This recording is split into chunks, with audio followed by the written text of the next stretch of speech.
Smis Liam Ó Maonlaí. An seo is Stiúideo Cuan.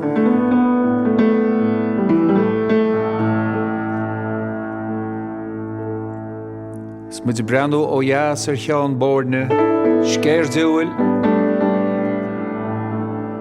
den chuan muin. Tríomh hall. Cuan na gaiileh.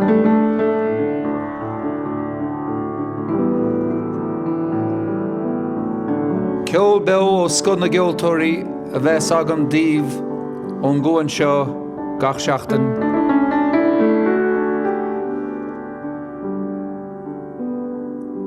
So bigí ling, caig wevan lá,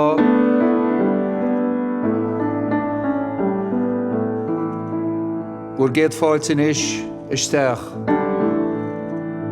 chuig cuan an cheoil.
Fáilte roimh chuig cún an cheoil a chuirde, tá muid a chéile an seo radio na Gaeltachta I mahaunta inniu tá Odhrán, Sibéal agus Seathrún Ó Casaide tá fáilte romh an seo. Liam. Be mit a caint ball, comhrá ceoil a bheits an só, ach leanam muid leis a ceoil go ceann tamilín eile. Cad a bheits a gain? Madam Maxwell? Adam Maxwell, yeah. Le, ó Carol agus Spanish seo an cindal. Stíl commodorachta bhí go Carolyn go tunnachar ní bháin an ceoil gaelach a an geol barak a bhí sa bhaisiún am le lí an am. Okay. Madam. Cad é an réimse? Caine? Séideag seachtú go dtí seachtdeag trocha hocht. Trocha hocht. Trocha hocht, yeah. Okay. Rinne mé dearmad an trocha fuair sé bás an sin seachtdeag trocha. Sinne a héal. Yeah, sinne a héal, yeah. So war sé trí réimse an spéisiúil, bhfuil sagad treis, bhfuil sa bhí sé beo ré cogan na drí rí mar hampla. Agus tús na péintile, war sé san tréimse sin ar fad. Yeah. Sure, shine mead agus lára muid a hiile mé. Gála. Yeah.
Inis do Maolar Canon Goodman. Far an spéisiúil go Jovi in Goodman. Yeah. Ruku gan tráe. Maar wie ahar in de winnister protestúnach in sin. I Gorcarine. Gorcarine. Hannig siad lár na ochtúise dé go Gloucestershire a Sasna, agus bhí ahar mar chanónach Anglachach. Tá mé cheappas a daingen nuair a rugú Goodman. Okay. Agus tógu le gailge tógu le ceoile, agus bhí sé iontach ar na puibí, bhí sé mar brar a bhlút freisin, agus is cinál olah gailge a bhí an freisin, bhí an chur amach a ggéar an gailge, ní héháin gailge láithre ach gailge acadúil. Agus rinne sé aistriú mar hampla ar chachan trá. Okay. So, agus ach is docha an rud a slóchar atá aganne ó chananach Goodman ná an bailúchan do chreite ceoilir na sé. Is dócha go sé bailú a rithe gorta ach go hefiiciúil thosaí sé bailú hartfa 860 híon go dtí 866. Ceir lábhscríbhín áling. Lán le ceoil agus Severus a cheantar dúchas. Cad faoi cúpla páirt a haint ón gnósach sin? Cinnte, go leor an ceoil atá mailúchan Goodman tá gnéifí lethe baint leis. Tá go leor casadh a ceoil le clisteáil go leordans na páirt. Agus go leor an ceoil tá sé cinál tá sé na móds agus pentatonic. Stólimsa go pásanta gur be seo an sean cheoil gaelach gur chuoine rihghorta. Okay. Ní a thuirm héin. You're right. Siobhánín seo agus the ladies' cup of tea.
Could you with our English ceoil, tá Odhrán, tá seanna an Odhrán seo, ach méidir nach bhfuil an aithne chéine an bhánach an leis. Well, sin fanna tá Sibéal gona chasadúine is ná leagan de áin galan lei a bhí ag goodman.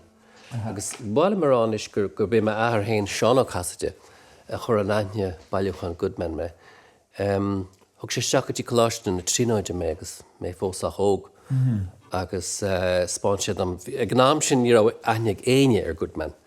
Agus le brenn na lábhscríomhní bhí ort cinál mitog í bán chur héin agus go leisteach san áit special tá seo ar go bhíon ar líchiid brenn chup le leannach. Agus ceantas na céad písaí atá san maiilúchan ná fáinne galan lei ach leagan dríochtúr. Yeah.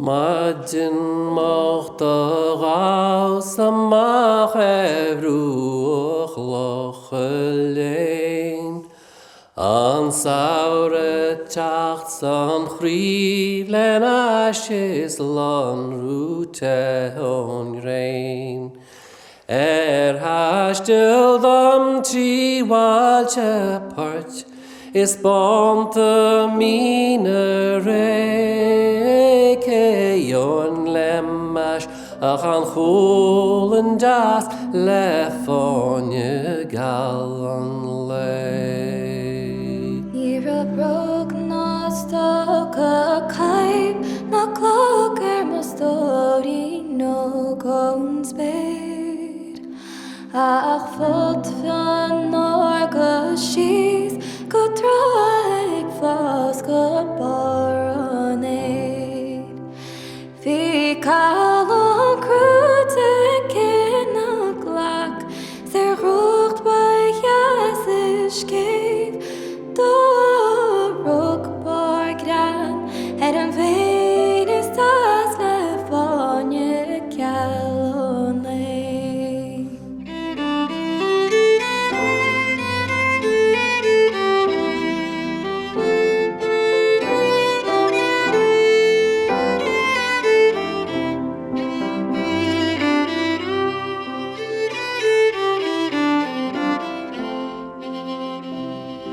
Da hi gan vrídeog sís le meis vín se glasten ag mag go le vís dáíh gobras vís carin le. Se dúir sílim sa ima bhaim scuil siúm sin iad den neas na sail sé go teacht le fáinne galan lei. Madin mocht a gás amach bhrúch an saure teacht an chríb le leis únruchte ón rein. Hastil an trí warte fuirt is band mine Cheoil leis ach an choilin das le fáinne galan lei.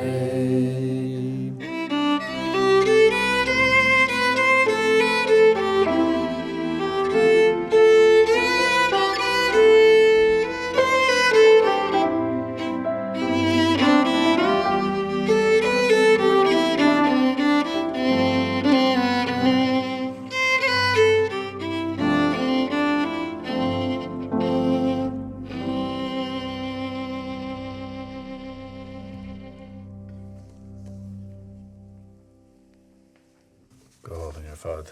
Fáinne gal an lei. Tá na píbílinn an sinna go Tá, si an seo necinam. Yeah. Ó Farrell's welcome. Lovely. Túnítach. Yeah. Comes in the keen is fair. Clár, yeah. Yeah.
O'Farrell, Cervé O'Farrell. Bhfuil is that ní clú am. Ach an chumar a dún sin gur marshal é seachas. Tá crogacht, yeah. Bhfuil. Tá. Gus ceapan sa go bhfuil cinál blas na maoinithe ar. Se. Nílann sin nach mthúir am hain ach tá cuma na marshal ar nach bhfuil. Tá cínte, tá Tá sé spregúil ar bhela. cúis. Yeah. Tá. Agus an immert leis an rihim, tá sé go hála. Tá sé go nach bhfuil. Agus anfort príomhreachtas na decha. Yeah. Decha gur ón faoib tháinig sé dosach. Yeah. Pí bilin ná pí bór ní bhecha sad. Nya. Tá nya. Agus mar a ggéanna le fáinne gal an léach as mar rih sin. Deirta go dtín sé sin siar go dtí na maoinithe na freisin. Is cinál físe tá an. Se. Agus scrílam mé a dhéanarálam bhfuil sé cinál enigmatic, go sad? Pe focail cartatár sin. Dríochta. Dríochta, ja. Mar ní fis an ban déana nó an ban sí atá gceist. Mar bhfuil sad tá call an crúteach in na ghlaic, agus chuir sin na nniuil gur cinál cálí nó ban déana bheith a gceist. Achan sin tá na silse teachta an deiscirt agus cai sí tethe.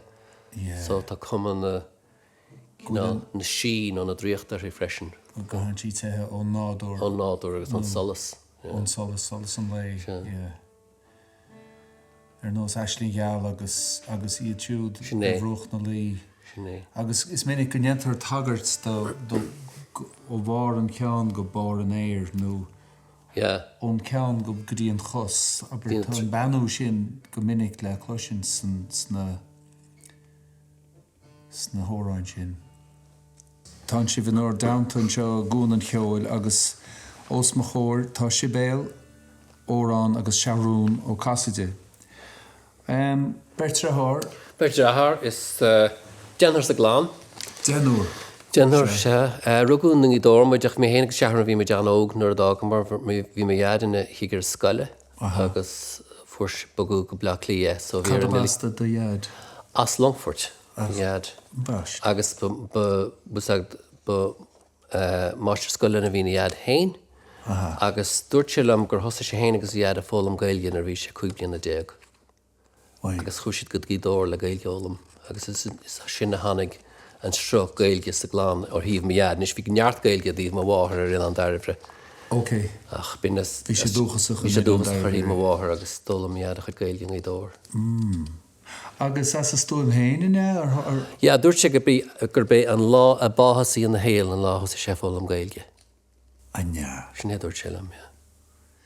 Ach, bhí andúchas a baint le miad, agus freisin ó híomh cheoil bhfuil sagad béon chéad den bhún fiddledom ar bhí me thar a bheith óg.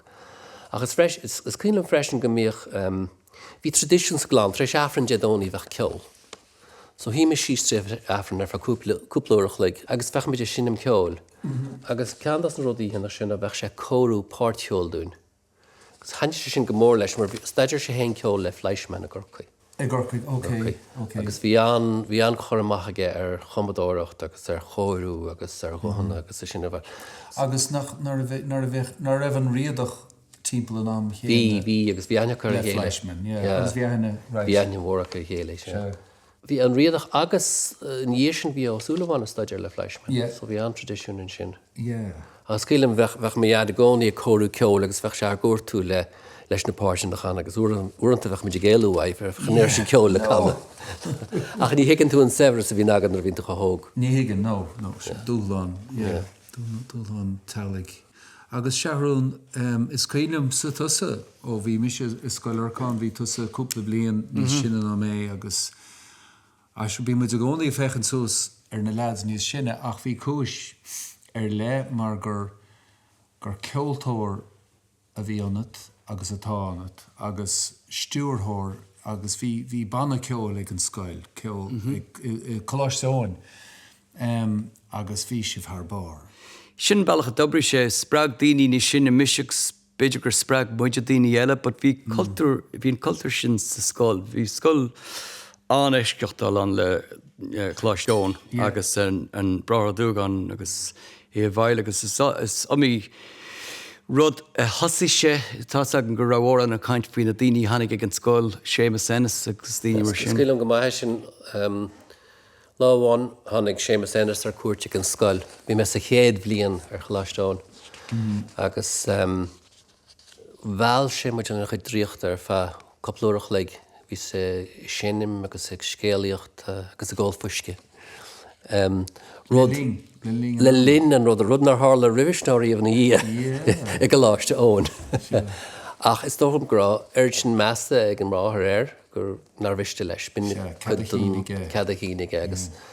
Ach bhí sé dríochtú agus duine sin ar scéaltaí agus ar seanachais hin sin ar túnta. Ach an rud bhí anspéisiúil faoi ná chuile rud a rinne sé bhí sé mar chuid an dríocht. Fiú an a túnal na puibi. Bhí sé dríochtúr. Agus lean sé sin lom agus stoiche go bin fágur thos mé sinm na puibi me héin. Bhí an galar fáitegam fin am dag sin scoil. Bhí an síl chorthag. Agus stoiche cantas nó rudí eile bhí chun tosaí ag an nám ná teannach an riadaí. Agus bhí sé sin go mór le sonú sa scoil. Bhí sé siú trééis an doras a bhriisiid na rá. Bhí. Mór. Trís fuineh scuilisteach sa chahar sa bhaile mór go mórbór. In á riire sínam go láisteáin go raibh ceoil fórne bunithe ar an rud a bhí seán a riad a déanamh le ceoltarí chúlan seachas an banna céile. So bhí na banna céile an lárnach gan am sin ar fud na tíre ach an rud a bhí nua faoi chláisteáin ná bhí siad a cheantuisteach na cheolaran. Dúrach an bailach a bhí ag an riadach. Dynamic. An dynamic, hí na cóirithe sa búl. Bhí fáilte a bhéin cineál forbairt agus éon rud bhí fáilte a rudí a rialú. Beidir de meach siad begin riscí ar bhealach níor bhiste. Agus ag sin gur sin an fá ar bhealach gur bhain siad blian an chréamh because bhí siad a déanú rud ag an nua. Agus bhí siad a gomíocht le ceoltarí don sco. You know, ó chlár agus mar sin. Agus in aon sin bhí scoilbe go lár nece na carcha máile clia ní chréite coppla blion roimh sin, but bhí siad a gáil suas a gine banna ceoil chláisteáin ar an stáite bhí sé nos rockgrúp a gáil ar an stáite an slú ar mire. Scrína mé. Given. Bhí sé bhí sé dochréite. Bhí sé. Gur man na héir na chasa nó más an riadach? Well, dóla mis an tór an seo ó Seán ó sé. Bhí mu denna ceol chum le chéile a ggéal chaní tá mé cheappa agus bhún sé an tóir an seadam agus ó hin tá mé hééis sé chasa. Agus bhí sé sin le Seán ó riad an íthegur scríb sé. Bhí Seán ó sé le Seán ó riad. Bhí sé de cleachta le haid ó riad sa géití an ihe sin. Agus seohé dúirt Seán ó sé lamsa agus bhí Sibéal am an nám. Dúirt sé bhí fun lemrán na héir an rih sin. Ach níor haine sé mór an leis an riadach. Agus dúirt ó riada le Seán ó sé dúirt sé I think I can do better myself. Agus hí sé sísa go bean agus fithe nómad na níhe sin bhí an fun seo cumthe aige. Agus níhe sin bhún sé é do Seán ó sé. Ná na héireann. Rud a chluisim sin ná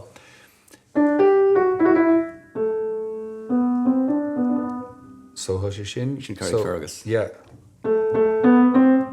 The rinne sé mirroring Oh. ar an melody sin. So díon sé Sin simúil. sin rudín beg go chola mission. Oh, wow. Agus is tócha duine den sais bheith sé an lora bheith joch sé Hárlach sé fiúan gan fiún machna bhí an joch sé splán go áitir be. Yeah. Seo, Ná na héireann. scuil mis fú.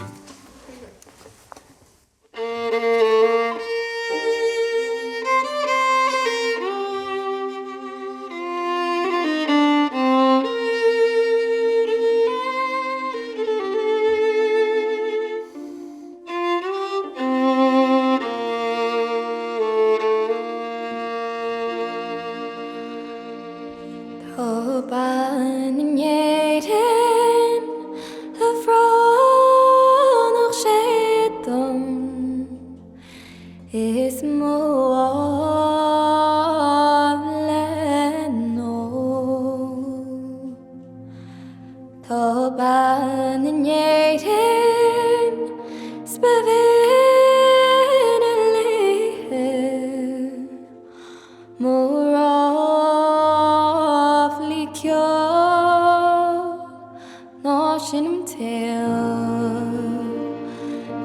ban yn héirin Sniar farle bro Mishig leim noch Nu lag a grib His mohor fio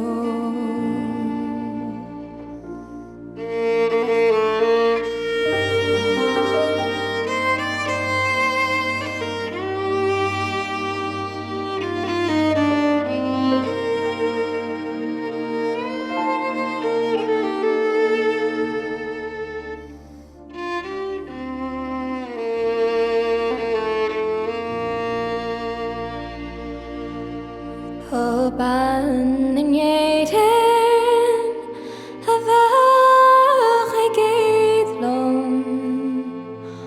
mór amháin nach bór ó bhean a réanach nach chat a scéadla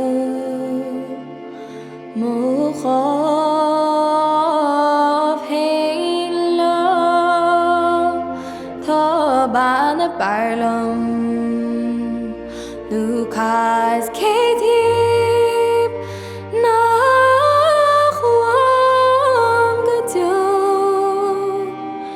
Stá chalín spéidún ag fearm bhéarla Dubh grán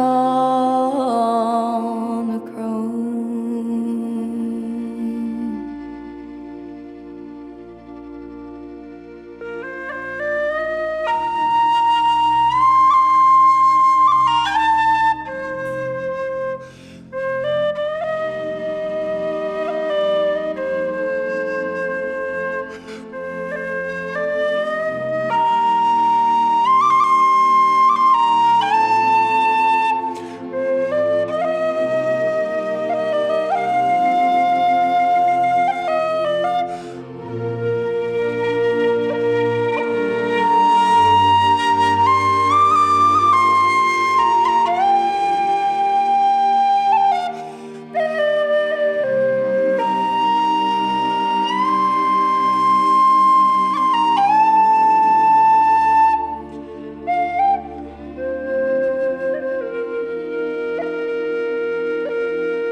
Der hoch Tá siúil in léithe Goáin an tóir Tá ban a léinhe Sis fear mé nó Na táin te ban an wairach Balon weir is clórido Sniakim leiser Machalerin Hagen skoit a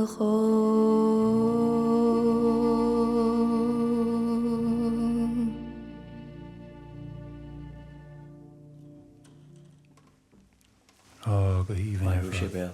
A lucht éisteachta tá sé bhigéiseacht le radio nó Gaeltachta an seo sa Spidéal agus muid I gcuan an cheoil. Cadal in inas muid mar sin? Bei 100 blian Yeah, chuiristeach na gáda síána am líana. mar yeah. Is agus dír siad ar an písa ceoil a chuma le comóra dhéana bhar sin, agus be sin na hinnim go lua. Agus ceantas na písaí churas le chéile fan na chuine sin nó Marshall. Marshall Duff.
Is mise Liam Ó Maonlaí agus tá mé agólódar Uasal Ní Chasaide, Odhrán, Seathrún agus Sibéal I Cuan an Cheoil.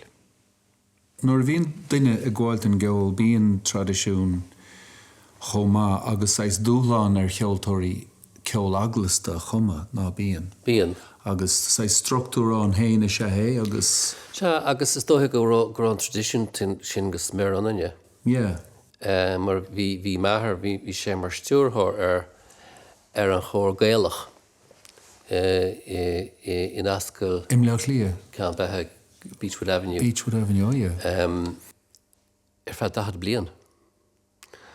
Agus ba chuma ra sé máil nó ra sé lua nó ra sé báisteach nó seach bhí meidir affran sa chóir maid an dónaí Okay. I canna. Yeah, yeah. Agus bhí sé sin go smiran agus scuban lomsan ní bhéna bhád sa leabhad nó go mena gaiirí le an cóir. Se. Ach níor bhístelinn mar bin éon tradiisiún. Yeah. Mas a couple maidin nach rota sa leban éair agus chuú tú dír agus bhí staire mór miltenach bhín túr mór seo tower mór go dtíon áitin rá an córthús ag an bar an balcony cinál agus sem. So bhí sé bhús staire? Bhí mi sé an orgán, so bhí orm sa bheith an trocha second dribh ór an bhór go mé tuairt an introid ribh spanna títe. Agus givan am a grísús an staire sin le cúpla second le dul agus chluise gatainine an doras hí staire dréidim agus misir me bhealach agus an sin chluise dé céimmaní a gáil sús an staire agus léman ar an orgán agus is spannaithe agus dí ra mé riomh máil. Bhí an time go maithaige. Bhí sé cho Jackar sin na dhéanamh seachtaí a seachtainach. Listen, Is minic a hen sin chéad cóir agus é fós na hasamh. Yeah. Tá tú hen brábal sin na dhéanamh. Oh yeah, well, digim. Réhann sé leom na ceoltóirí móra ó Mheireachá go mórmhór na ceoltóirí ón tradiisiún African-American mar a dzeirtha soul agus gospel agus I túdar fad. Tá éideachas sin acab ón sépéil, ón aglis, gur digann siad conas an spirit a ordú sa seomra na daoine a bhúscailt agus gur bheith sin an sais agus is as sin a hagan siad agus fiúin na rappers I túdar fad gur minic a dagan siad ón sépéil ón aglis agus mar an ggéine libhse. Se agus dosach affran I riad a bheith a chana agus sin tamil a bliantana í sin chum maithir héin affran. Yeah. Agus chana mar sin na fanna blianta agus táid fós a chana tan cór fós a chana. Agus is dóithe bhaid sin thosaí mé héine cuma ceol díaga agus ceol affran agus ceol spiridálta dóthaí. Se. Go te an identifá. Sin é bhí sé mar chuid an dúchas. Chuid an dúchas, yeah. Well, bhhailh trí le bhainte Bhrálam an faidir. an faidir, yeah.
sin go háin, yeah. Cad é bhfuil inspráid? Cad as a dagan do chuid inspráid? Tá sé deacar rá bhfuil sagad is amach ligan a dhéanam an cuma. Yeah, yeah. Agus rihin fan lom agus an sin beidir go dagan fan leat an sin bín tú machna bhar agus in na forbartéir agus Yeah. go leor an obair is féidir am íon bh ligan.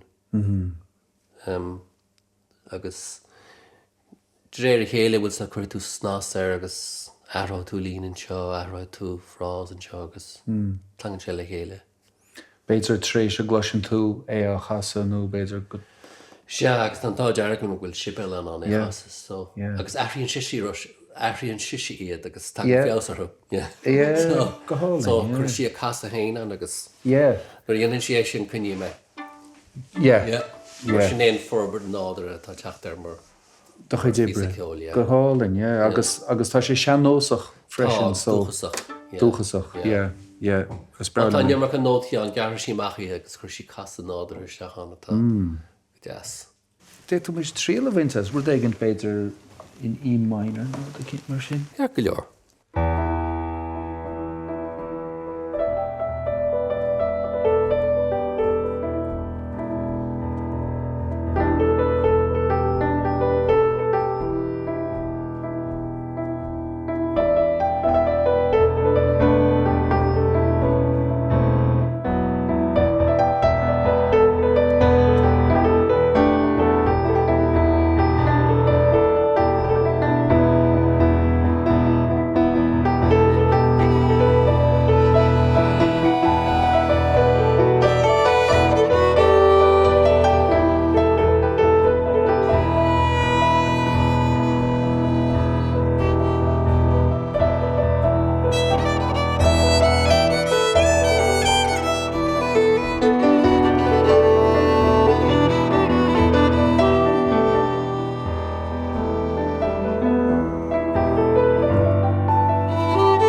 cyn cri croed o ro.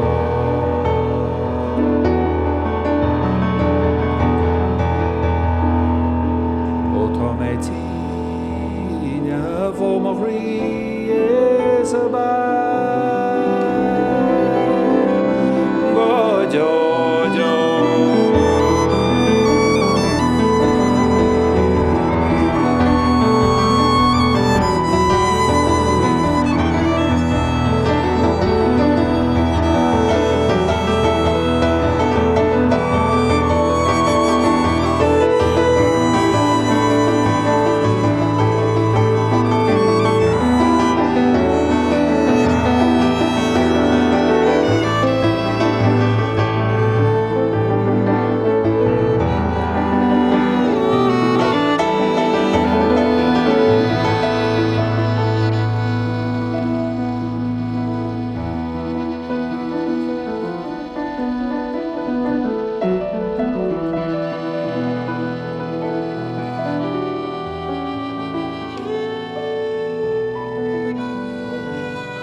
Tír na Randall Colin. agus rud cínteile adaring. So, bí mu a caiintear gnó an cheoil an sin agus aber slí bathe dhéanamh a bheith déna ceoil. Tá an grúpa agaise na casadh le tamil an isis. Tá. Ó saolaí ó sibistócha. Is dócha bheith sé Jackar rá cin ar a hosa sé. Yeah. Mar nuair bhí mid play ar ball, bhí mid cain faoi maid an dónaí agus an ceoil sa bhaile. So, níétá agur chur tús leis. Yeah. Ach gur rás sé go nádartha ón glán agus an dúchas agus an cúlra ceoil sa bhaile. Agus is dócha bhhaid sin hánig sin hánig an sebhar sa bhí san grúpa gcónaí. Yeah. Yeah. Agus an nádúr, like, mar a bhí tú rá gur bhain tair cócheoil díomh Gnádúr, sa chiistin. Is a bhaile se. Agus muid a hachant. Agus tú si bh hachant, yeah. Bhí obair a gceist an sin, you see. Tá méirt. Mathematic. Yeah, agus bhí ort é ólam. Agus, nar bhín tú géna dóiag ná tríide. Bhín tú géirí bheith ag éalú an stiff sin. Tá inspráid go deasach. Bhín an park pella an tarinteach agus na card agus rudí eile. Rudí eile. Nuair a chlisin tú faoi an béspáirt ólam a gur áran mór fada. Ní sé tarinteach a fáistíach a dis. Smíns tú ráis agus fecinn tú an stiff a bhír siúla ag ráis.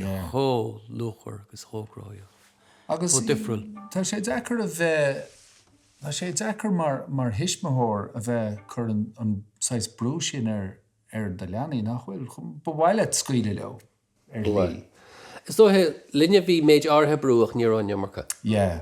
Bhí an meala sin an. Bhí an meala an, Bhí áthas a geol. Ní rá íochalar an cleacht an tamar fad. Agus an rob mothúcháin nuair like hicinn go bhífáin páirt agus ní dhéanach sé céal go dúchach gachrad le chéile agus go toban like deachá an áilecht nuair thugach gachrad le chéile dá deachach. Dá deachach, Is minic a bhín a fólam páirtní agus gach eile aine eile éalathe agus ní bheith annach má fáirt hain. Ach cai mé rá ar a tháinig le héidí slán le máid na hawr an áling ar in sé cóisiúil fan chun siúlarún go leor áran mar sin spóir sin. Agus na gohanna don chuid is mó bhí sin. Gohanna ar fad. Well, bhí an cóú le bunathe ar an cóisiúil gohanna. So bhí sé sin a grí lár an árán, a grí lár an cóú agus an sin chuir mar na thuairla sí hartar. Agus chuis sé bh taistil mór hímpel na crinne leis a geol. Well, bhí mar an seachas an siúd. Rá. Is bhí sé deachar ar bhealach mar is gur mé héana amháin a bhí gafa go thomlan leis a geol. So bhí Seathru agus égus im heile dochtóireacht agus bhí gachéine gafa le garam a cínt. Agus bhí sé deachar an grúpa áil ar feid tréimhse le go bhétadís túráil. Agus dóithe agus muid fós an óg tíar Ciarán mac maithúna ar an hapisteach RTE agus tafada dhéanana agus hafad sé beidir uach le ceoil wen. Right. Agus tá mé cinse go sé sin fós áte cinint Óbhah sé sin go deas teachtar sin. ins na cardlan. Yeah. Agus rinne mar an cócheol agus an ceolúir leis agus bhí iad freisin bhí sé cum go leor cócheol le haine thuirla sí. So bheith sé sinna lig le sunrú ins na faoin. Yeah. A chuirde Tomid an seo gúin an cheoil, Stiúideo Cuan sa Sibéal agus i hánta tá Seathrún Ó Casaide, Odhrán Ó Casaide agus Sibéal Ní Chasaide agus tá anásar am a bheith seo caintlibh tá mé buint sult i chrí as a bheith géisiú leis na faoin agus na hóráin agus a bheith dul siar bhór hí na smaointe bheith cuioineh ar conas mar chuig an ceoil a bhaim ar an dealach. So cóilúdar áling, cóilúdar ceoil an seo cuan an cheoil radioú na Gaeltachta. Is tó an rud a chur bore leis an grúpa go mór an ar hinne mar le haid Ronald Reagan na Guslan bhlá lia fuair mar cuire sin an fanach chuine ar tháinig sé ar chuirt. Oh, yeah. Ificúil go héireann. Agus ní dólam gur hiigin mar cé chomór agus bhí sé an nám. Yeah. Is cuilam an bhaidin sin gur tháinig mar iadthúm agus bhí sé treiscoil tríd O'Neills. Yeah. Mílig sa híon tún agus fuair sé túnar ar teidil The Wedding of Ballyporeen. Agus dúirt sin catú sin na hinnim. Yeah. Agus dúirt mé níl me hinnim níl amach mé ólam. Yeah. Or bhí me de hinnim an ihe sin. Right. Agus a catú dúirt sin ní féidir é sin á gal amach. Dúháin. Díoch go sa lata. Bhfuil? Rá. Tí gur mé ó an nua ó mar margin. By the way. Sin an bell héin se. Point of order, yeah. So hin beidir sin a gastan bhaile lia agur Ronald agus Van Nancy agus gachtain agus bhí sé beor an teilifíse America chu maiile éan agus an Wedding of Ballyporeen is tí hinna as. Bhí am go an dearmad ar. Yeah. So dhearmén pí bag ceoil amachchas an leabhar agus chur mé fóca. Yeah. Yeah. Agus má bhraíonn tú ar an fhí seán, feice tú mé gompa a chuúil leis an slua agus tógáil amach an pí ceoil go bhhecinn cinchaí hosoch an tún. Oh my. Agus bhí critchóir agan agus chuir sin bhaidin sa critchóir a chéile agus seo dairigh go galinn. Go deas. Fuair muid leis. Yeah. The Wedding of Ballyporeen. Yeah.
Piece of jazz. Yeah, tá a rís tá sé nós ceol na dithe móra. Nach bhfuil, yeah. Ok, cad eile in inna smaid mar sin. Tamil do bhlianta hin iarú ar hebel an táran seo chana le haid. Bhfuil sa géré chuir na agus an scéil se dún? An dlúias go ceolá bhílas hochtéag agus bhí Dolores ó riir an héis básáil agus chuir siad ceistreid de Cranberries an bhéiteach siad an backing track ón fear ó an úsáid. So chuir siad ceistreimsa an sin na foclaí gailge a chur leis agus é chasar an dlúiasca. Agus an sin rinne muid ar an leit é agus cheol banisteúir na Cranberries takes ará mecht Dolores a riir an fearhródú. So yeah, bhí sé an specialtas blian an specialty bhí an agus is an ónúir Dolores riir an leagan seo. Léach. Agus bhí ceapas hain gur cé gur pop cearta bhí á chuma acu gur channeling éigean aici gur like da da da da da an rud sin bhí si a gléach bhí seanna rudas bhí ceapas chéin gur seanna spirit a gléach amach. Cos leis an chorá bheag an haine faoin cineál ceoil díoga ar bhealach. Yeah. Tá si le cluisteáil sin. Agus a ríist bhí si siúd buintach leis an aglas le cór aglasta. So bhí an... An spéisiúil. Yeah, bhí an tuiscin sin aici. Agus an féin winín a hagans ó bheith ag obair san timpealach sin. Sin é. Yeah. Sure.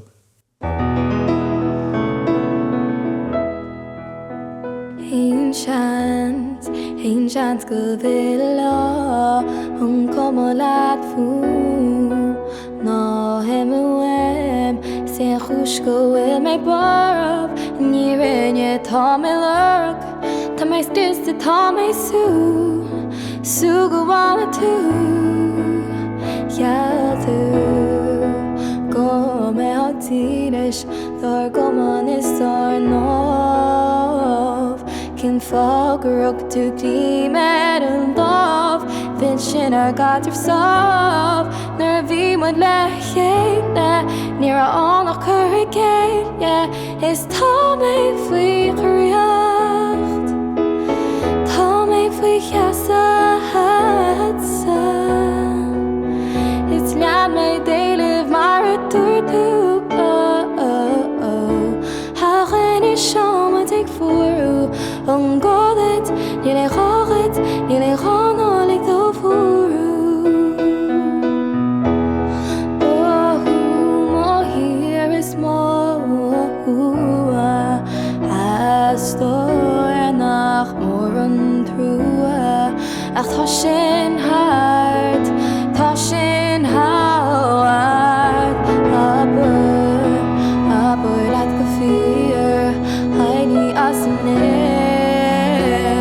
ní le rád le tacht ag tír ní le rád doing brandú siar hic tú go máil tús nar chuimid I bachú is tá mé faoi chríocht tá mé faoi cheasadh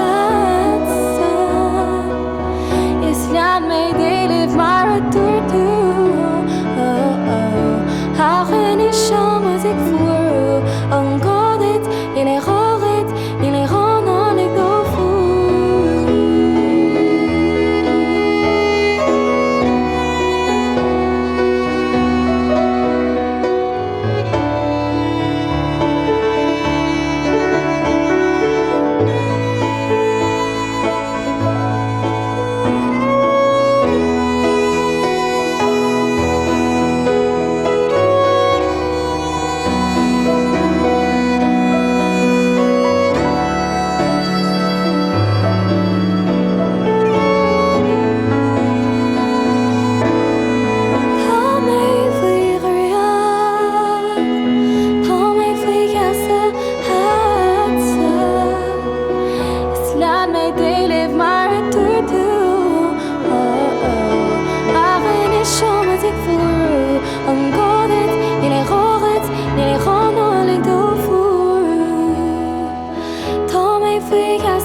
Sibéal. Tíad. Rád. A chuirde tá sé bheith géisteach le radio na Gaeltachta a chéile an seo ó chuan an cheoil is Stiúideo Cuan sa Sibéal. Odhrán tá písa comhagat gcuimhine iad siúd a chuig sáil go Canada. Se písa ceoil agus is cinál suite atá gceist. Ine. Ach ceantas na písaí agus bim de henim an fór se thugan in Toronto. A ceantas na písaí ná chun sé síos an dochtúr gur set. Agus a dochtúr, tá muid caiinteanna sé shréimhse an ghuirta 8 nar chuaigh na mílte na 100 mílte éireannaí go Canada le faoise bháil an ghuirta. Agus tháinig fórmharacha go Toronto, chuidir isteach trí Drosaíl agus síos an bailach lig go Toronto fuair thart fa 15 géad go bás sa toras. Agus fuair an túfás eile bás ón typhus. Agus nar tháinig go Toronto bhí go leorach an sin. Agus deirte go raibh pobl Toronto go raibh 50,000 duine in Toronto ag an am.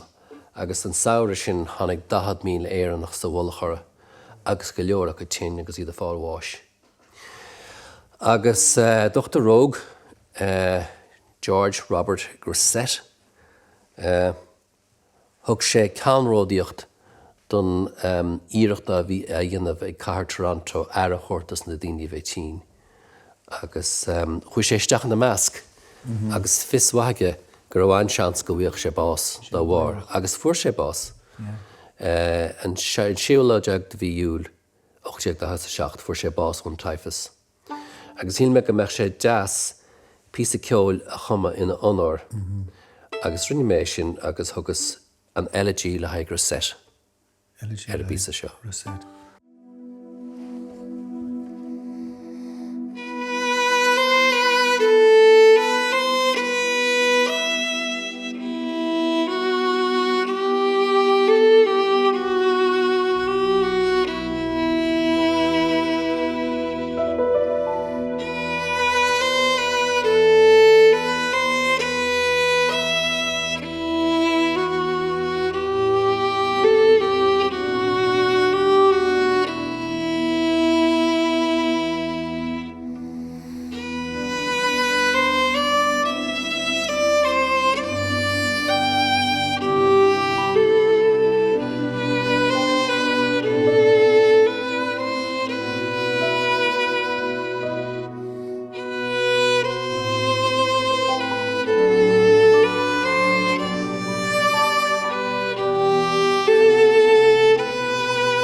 Liam. A chuirde de maoinithe Sibéal Ní Chasaide, Seathrún Ó Casaide agus Odhrán Ó Casaide. Agus muid déna ceoil agus déna caint le chéile fechan siar, fechan raig. Fága muid sláán an is agaí a súilis go meisih ling an teachtan se chuin. Cad an dhéanas muid an is mar chlásúr. Beidir canna hen siar gotí tús ar nóige, canna chana mis go minic le chéile sa bhile líontar dún an crúscín is beag Seán. An chainmh.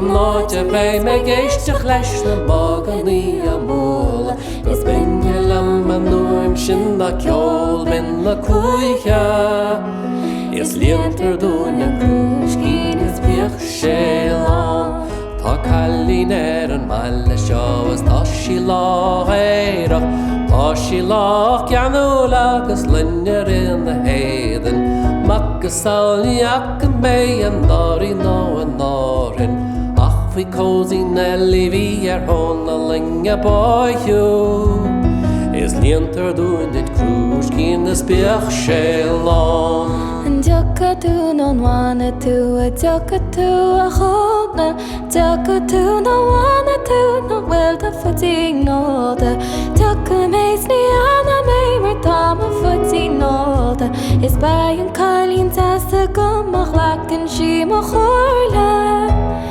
Is líontar tú an crúscín is beag Seán